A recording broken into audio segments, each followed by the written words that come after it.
Good morning, everyone. Welcome to the Return to the Workplace conference call. I would like to introduce Roee, Ben-Eli, and Andrea. Please go ahead. Hello, everybody, and welcome to our webinar on returning to the workplace. We're just about to get started. Just a few, we'll go on to the next slide, and just a few housekeeping pieces just to start. All event participants are on mute. I hear some noise in the background, so apparently not yet. Just so you're all aware, the webinar is being recorded. If you want to enable side-by-side view, you can click on, as you see on the screen, that little button in the corner there. And then you can select the WebEx Q&A tool also to ask questions via chat through the presentation, and live questions will be taken at the end of the event. If you do have any questions throughout or you're having trouble logging in, please feel free to use the chat. We'll be happy to assist you. You maybe noticed that our webcams are activated. To change the location of the webcam, just hover your mouse over the square icon at the top right corner of your screen, which is currently presented, and we will be presented with three options. And we recommend, again, the side-by-side option to get started. With that being said, we'll go on to the next slide. And, well, these are your presenters today. First one is me, Roee Ben-Eli. I'm a nurse. As you can see, my picture there was prior to the pandemic. Since the pandemic, I've significantly aged, as all of you must have to an extent, and gained some weight on top of that. So we're all working on how those coping mechanisms are required. But all in all, things are well. I am, like I said, a nurse by profession. I'm presently the Director of Strategic Programs Virtual Care at TELUS Health. I did spend, just to give you some background, many years in the hospital setting as a nurse in internal medicine and emergency care, and then I moved into community clinics and multidisciplinary centers. I worked in disability management for many years, and then started designing and building programs to help people get better and provide better wellness experiences. And throughout that, I moved to different areas, and then went into telemedicine a few years ago, through EQ Care, which was acquired by TELUS Health in December. And since then, I continue to work on specialized mental health programs and strategic programs with TELUS Health to just deliver the best solutions we can on the market. My co-presenter here, Andrea, a colleague of mine. We wouldn't have made it through the pandemic without Andrea's leadership. Andrea has a strong background in HR, and here we go. So she was the head of human resources in Brazil for Sterlite Power, global human resource director as well for Dental Wings. So Andrea can also do this in, I believe, Portuguese and some other languages as well. And so feel free to ask questions in those languages if you're comfortable. And Andrea is presently the leader of people and culture at TELUS Health. And as I said, I wouldn't have made it through without her. She's instrumental in our team's growth and our team's resilience throughout this period of time.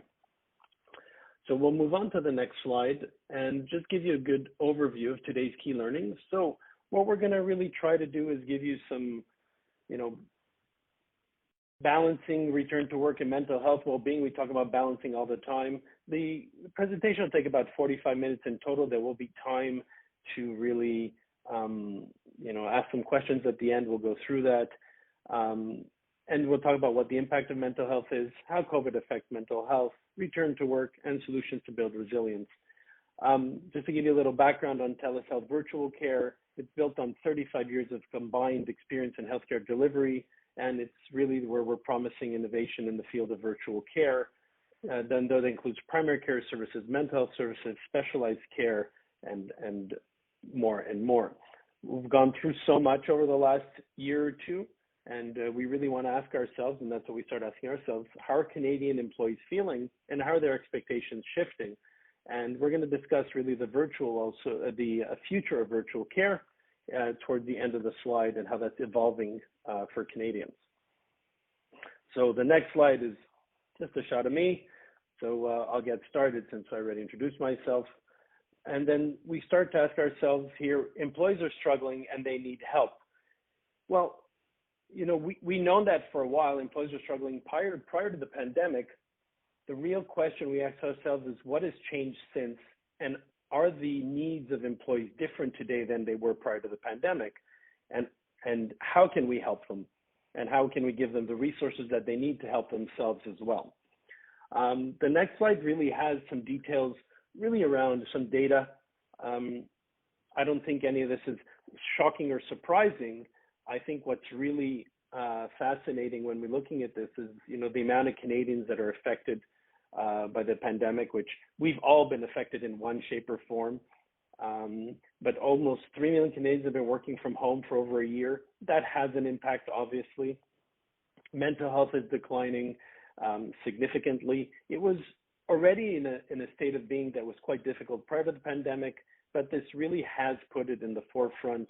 And there have been really a lot of studies by KPMG Canada regarding 49% of employees are working more than they did prior to the pandemic.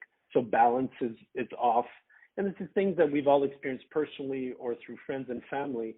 And it does become quite alarming when we start to see how much these numbers are going up, but also how many people are not seeking help. And usually the reasons are very different. Some is stigma, some is they don't know where to get it. So it's really important to be able to make that clear and make it available to them.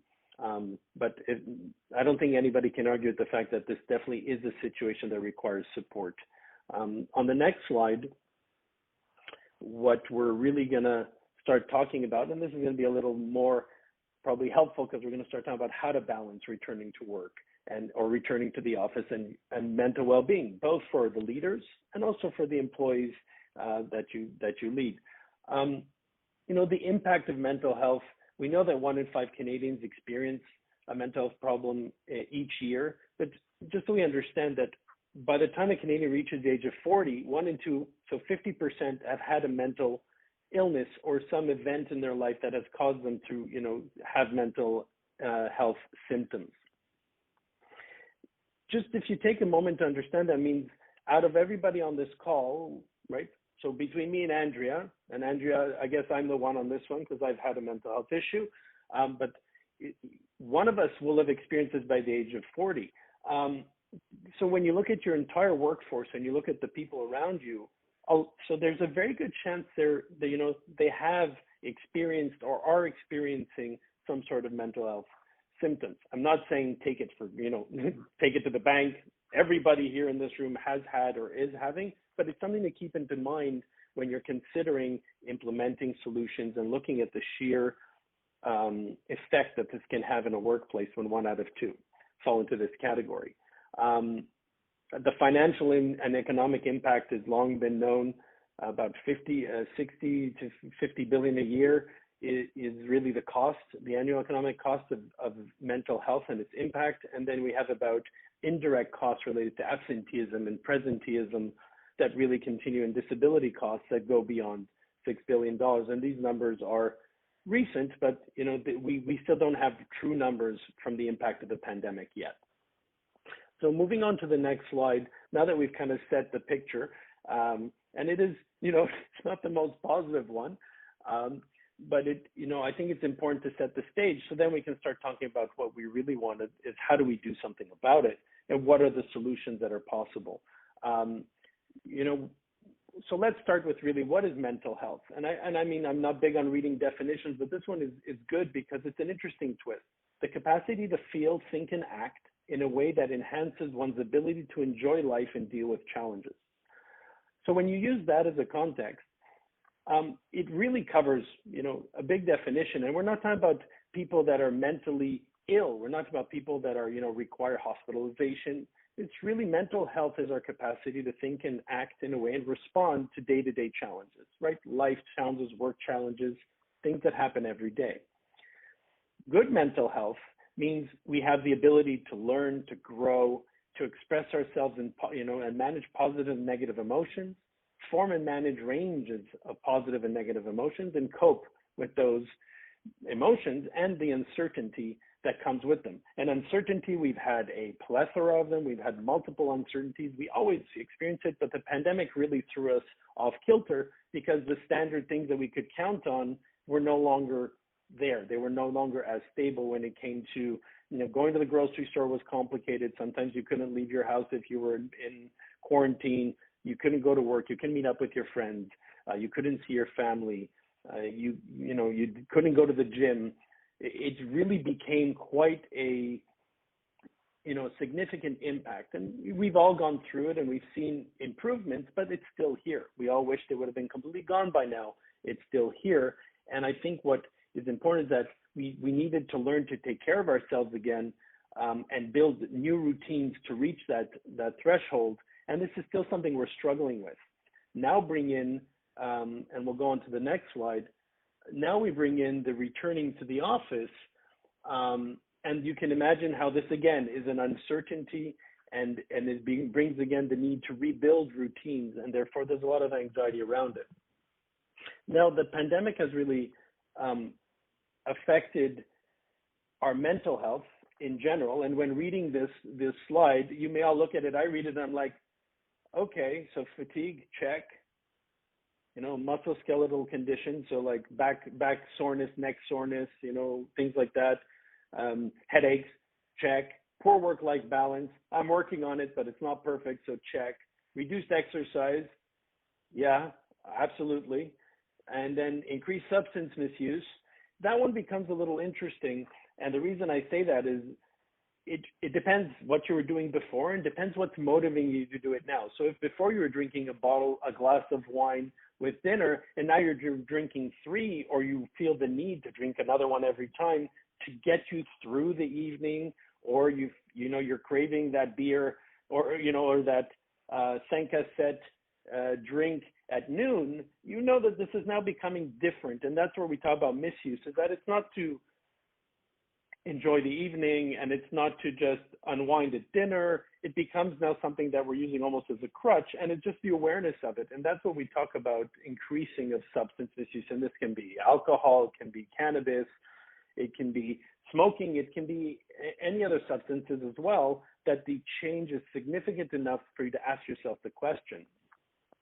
And the statistics have shown really an increase during the pandemic that was significant. A lot of these things existed prior to, they just become more prominent and just more spread out throughout the population during the pandemic.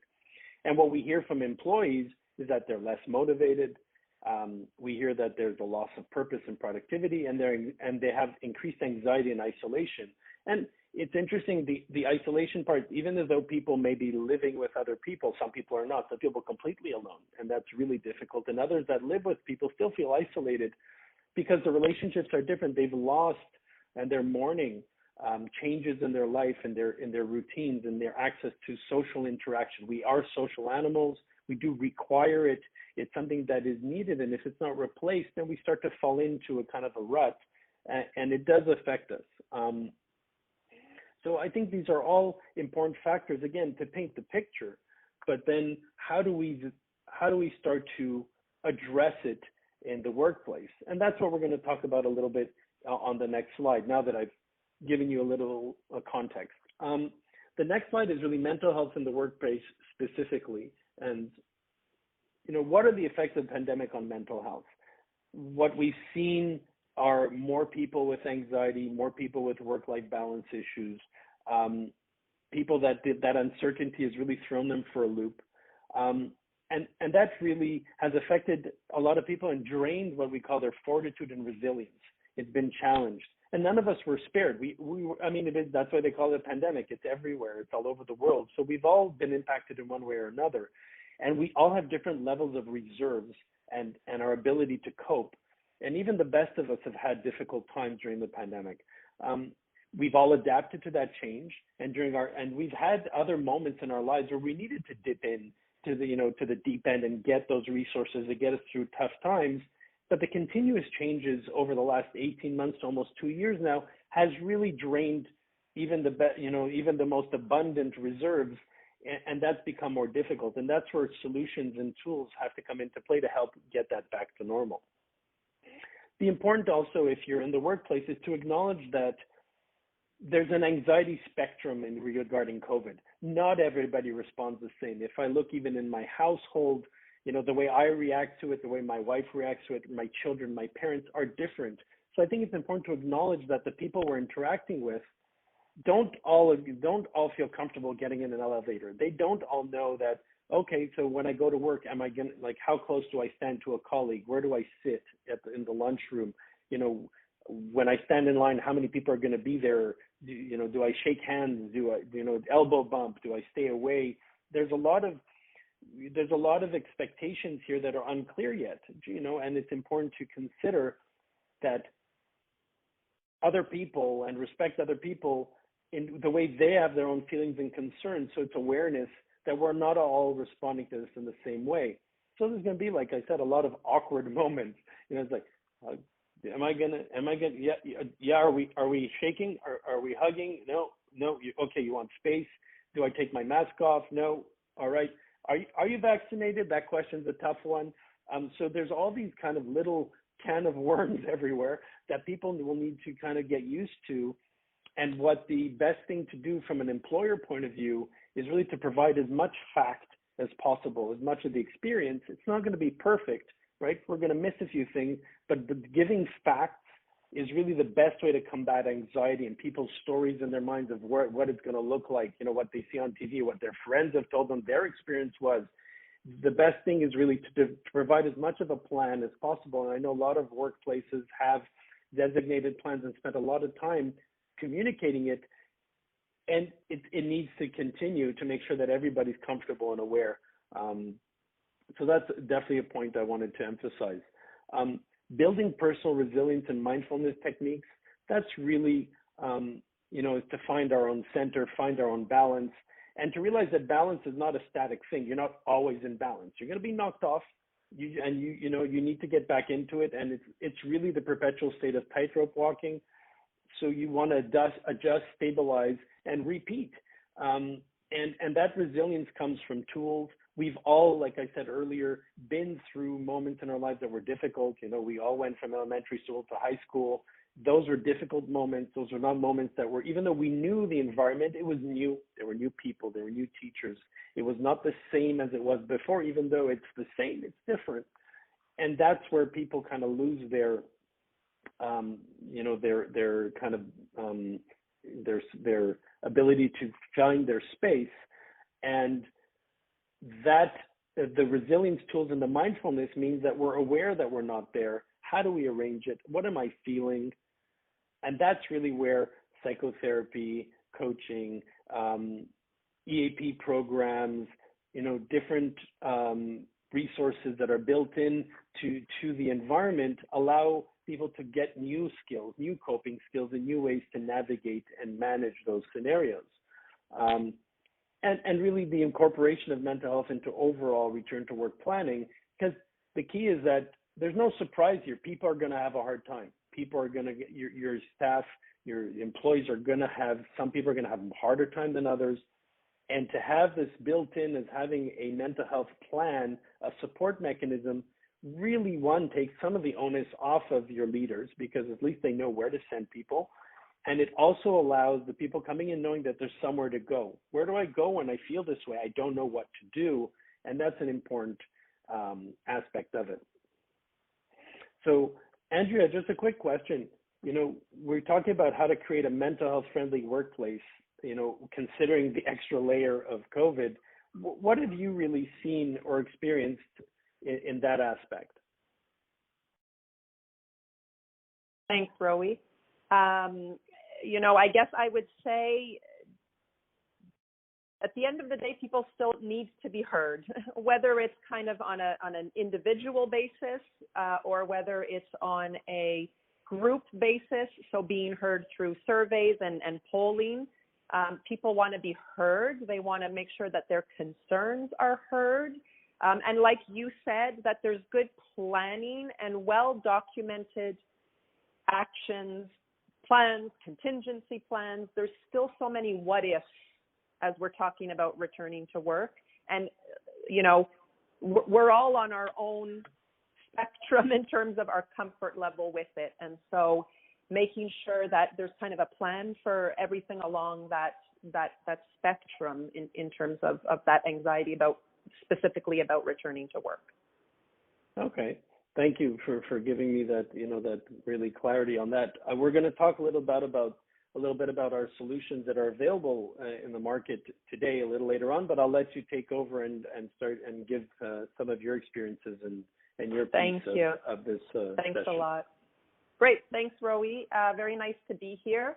And very nice to be able to kind of complement a little bit about what Roee was sharing, which I think is extremely valuable information, particularly for us as HR professionals, HR leaders.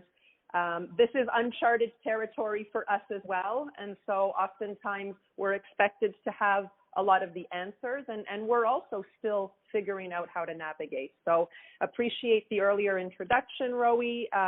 I am part of the TELUS Health People and Culture team. I specifically support the virtual care team. So we've done a lot of work with our team over the last few months as we start to prepare for our return to the workplace. So happy to share a few of those insights, what we're seeing, and as well as how we're planning. If you don't mind changing the slide. So just a little bit in terms of, where we are today from a workforce perspective, from a virtual remote working perspective. About 46% of us are currently working from home, and people are starting to express some anxiety and asking tons of questions about what the return is going to look like. You can move on to the next slide. And we all know in the leadership communities and the human resources communities, we all know that the workplace, the office has perhaps forever changed, right? And we're now trying to get ahead of what those changes mean. In my career of 20 or almost 20 years, the work from home aspect or the remote work aspect has always been a topic, not one that's always been largely embraced by employers, by leaders, and at the flip of a coin, we all saw how quickly we were able to easily adapt to it. And people want the same. People want that to continue. That's feedback we hear within our own team member groups.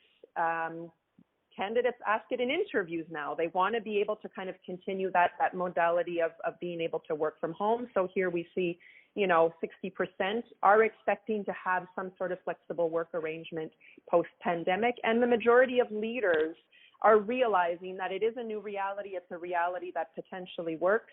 And so how can we kind of support through it, and what can we turn our workspaces into going forward? Some of these changes that we're going to see in the workplace will actually even support on the anxiety and some of those mental health issues that people are facing when we talk about return to work. So I'll go into that a little bit as well. So what is that office, that ideal office environment, or the office of the future, the workplace of the future? What is that looking like? Ourselves in my group of team members that I support, the leaders that I support, we've done a few polls with our employees. We've surveyed them a couple of times to kind of see how people are feeling and what they're thinking and what people want, and what is going to best support them. So certainly looking to have the office space as collaboration, right? A lot of offices are now renovating and kind of creating these spaces that when you do go into work, it's going to be for that social connection, for that work collaboration, for those meetings, while balancing a little bit of kind of some individual, private, maybe, telephone booth style where you can take calls, take, private meetings, but certainly a very big emphasis on the collaboration, making sure that the purpose of going into the office is more collaborative than production, right? Certainly people want to have, rigorous cleaning practices in place, maybe some social distancing practices put in place, so that needs to be clear, as well as, the continuity of being comfortable when you do go into work and not not having to work kind of off the corner of a desk, but to still have a level of comfort, but certainly looking for kind of that more hybrid approach. If you want to pass along to the next slide. Right, and so when we talk about, what is that space and what does it mean to be, collaborating in an office space and producing perhaps in a remote setting at home or anywhere else for that matter, we need to be able to set up our teams and our organizations for success as it relates to this new hybrid model. So essentially, a hybrid model means that on any given day, you can have a certain number of team members working remotely and a certain number of team members working physically in the office.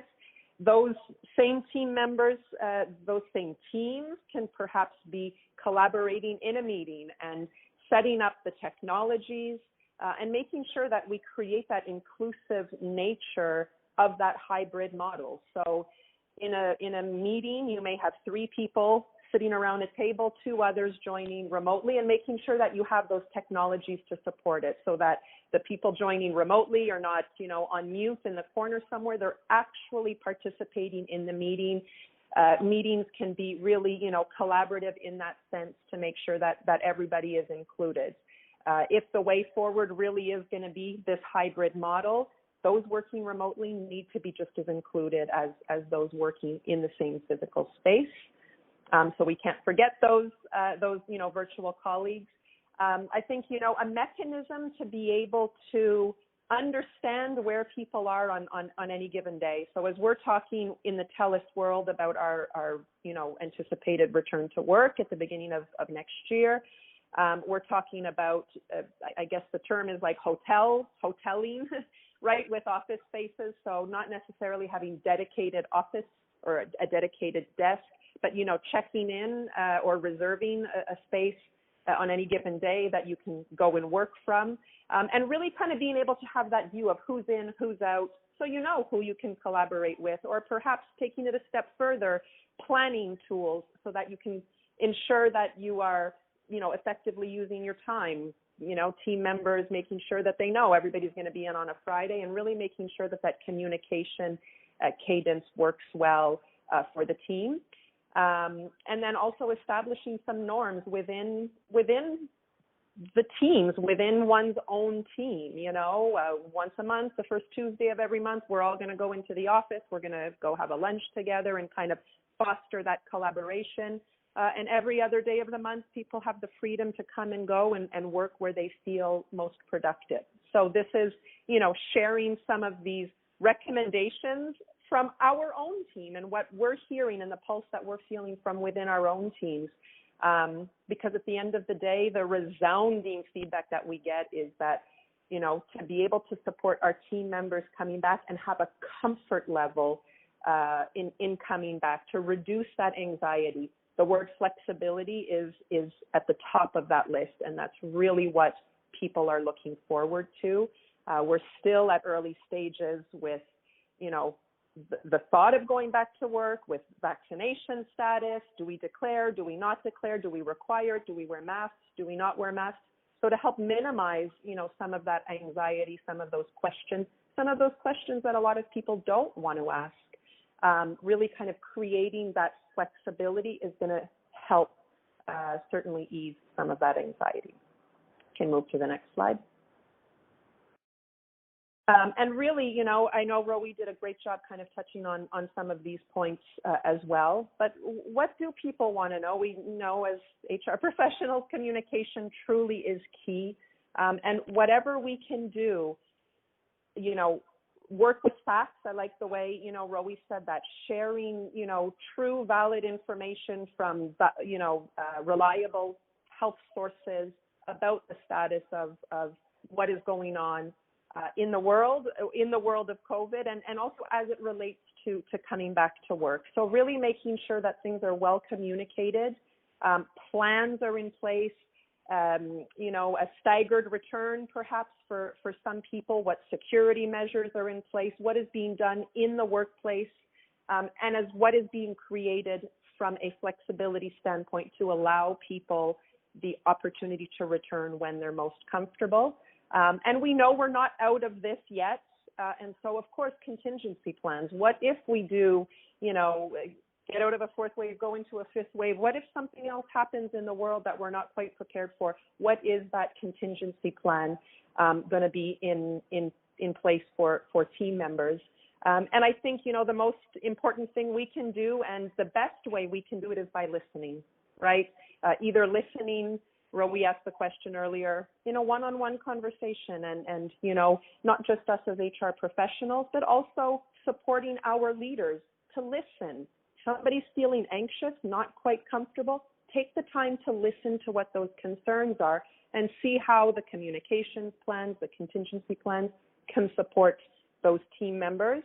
And what we've done is, taken it a step further to a certain extent, is we've listened through surveys. And so we've kind of polled team members, really to kind of get their feedback and see how people are feeling and being able to provide response plans to respond to what they're looking for. Next slide, please. And that's, all of these kind of efforts are really going to help us minimize some of that anxiety, some of the concerns that people have. So I should have put it at the top of the list, the flexibility, but really that need for flexibility, that need for understanding that we're all in a different place as it relates to returning to work, and putting in place some of those actions, policies, communications plans, contingency plans to really minimize some of those concerns, maintain that flexibility, and other tools that we also have in place to support team members as they're feeling some of that pain. Thank you, Andrea. That's really great, and it really helps in getting an understanding from that HR perspective. And I think, you hit the nail on the head with the communication and listening. I think the one recommendation, if anything is remembered whenever I'm speaking to a group or a leader, is to create that safe space to allow the employees to share. And there, you don't have to necessarily do something, but you definitely have to listen. And I think that it opens up that door to get really information from people, make them feel that, their voice counts, that they matter, and that at least ultimately there's somebody there that cares enough to take the time to listen to them is a huge piece of the puzzle when it comes to addressing people's mental health. And if people aren't comfortable sharing, one of the other things is that you share as a leader as well. Having a conversation, saying if somebody's not ready to share, you say, what, for me, it was really tough. I've been struggling through the pandemic. I've had a hard time being isolated.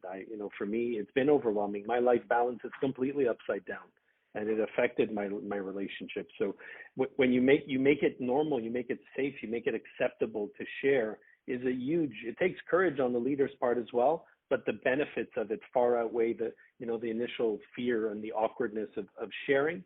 But that's really where it opens up those doors to really having those exchanges. So I'm really happy you emphasized on that. What solutions do we offer to help build resilience in the workplace? And this is really, what do we offer at TELUS Health? Most people have heard about telemedicine and primary care and telemedicine, but we definitely offer that. It's 24/7 on demand, as you see on the screen. There's the ability of nurse practitioners, doctors, and allied health professionals.